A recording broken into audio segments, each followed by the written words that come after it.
Et vous êtes en ligne à présent, Mathieu, avec François Gabard, le navigateur, bien sûr. Bonsoir François Gabard. Bonsoir. Et merci d'être en direct avec nous. On vous avait eu à la veille de votre départ. Vous êtes avec nous à l'arrivée. 7 minutes et 8 secondes. On travaillait, on préparait cette interview et on a retrouvé cet extrait de Michel Malinowski qui termine la première route du Rhum à 98 secondes de Mike Birch et qui disait « Seule la victoire est jolie ».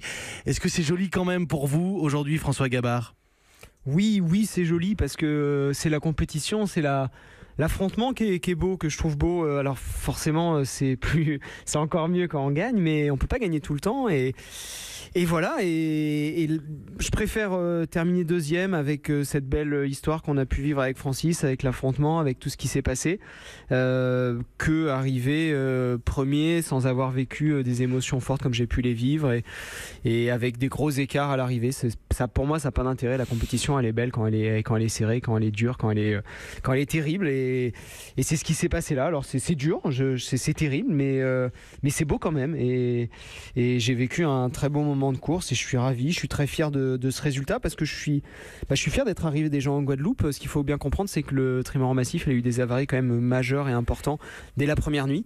La course pour massif, elle aurait pu s'arrêter en Espagne. Et non, on a quand même pu continuer, on a pu traverser l'Atlantique. J'ai réussi à naviguer en bon marin pour essayer d'amener le bateau de l'autre côté. Et alors ça c'est fascinant. C'était déjà chouette. François Gabard, c'est fascinant parce que plusieurs de vos compétiteurs qui naviguaient avec ces bateaux ultra rapides, les ultimes, François Gabard, plusieurs ont abandonné.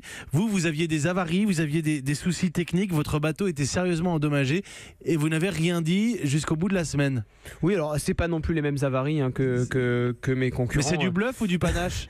Ah non, c'est de la tactique de course. Pourquoi j'en parle pas? Tout simplement parce qu'on c'est livrer des informations à ses adversaires. Je prends l'exemple du tennis, mais un joueur de tennis, il va pas dire pendant son match il a mal sur son revers, il peut pas pousser la balle du bon côté. Il va pas dire à son joueur en face, joue sur mon revers, tu verras, ça sera plus facile pour toi. Nous c'est pareil en bateau à voile quand on a des avaries techniques. Alors en plus on est un des seuls sports où on est interviewé pendant la compétition. Oui. C'est comme si pendant un match de foot, un match de tennis, on posait des questions aux joueurs là où ils se sentent bien, où ils se sentent pas bien. Et forcément, à un moment, on peut pas tout dire. Alors c'est dur, je comprends que c'est un peu frustrant pour le public de pas savoir ce qui se passe pendant la course. C'est intéressant. C'est frustrant pour moi en tant que marin parce que moi j'aime bien partager ce que je vis et franchement, ma course, ça a été de me battre contre des avaries voilà, c'est juste ça. Ça a été essayer de trouver des solutions pour malgré tout continuer à rester performant malgré tous ces problèmes que j'avais à bord.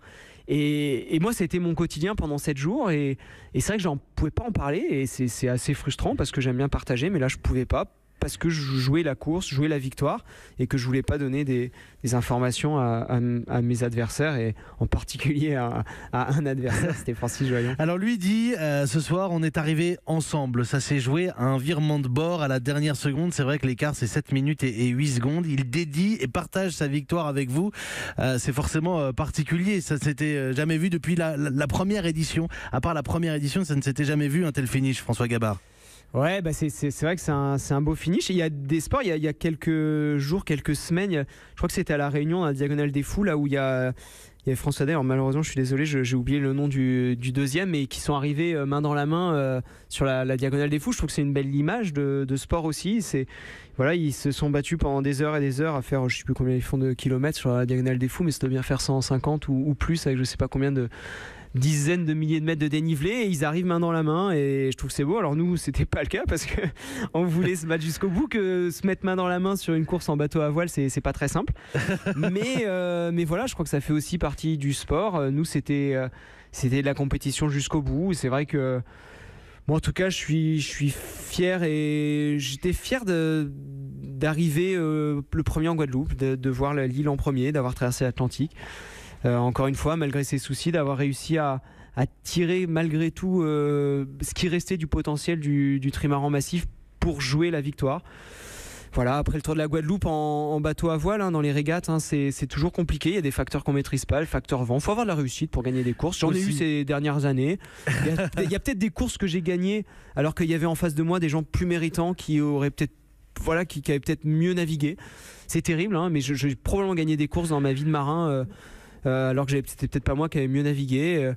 Et là, j'ai peut-être un peu moins de chance sur les dernières heures de course, mais c'est comme ça, c'est le jeu et ça fait partie de la dure loi du sport. Et ça fait partie évidemment de la course. Merci beaucoup François Gabard d'avoir accordé quelques minutes aux auditeurs d'Europe 1 ce soir. Merci d'avoir répondu à nos questions en direct avec les moyens techniques de Corinne Boulou du service des sports d'Europe 1 qui est à Pointe-à-Pitre ce soir. Il est 18h38.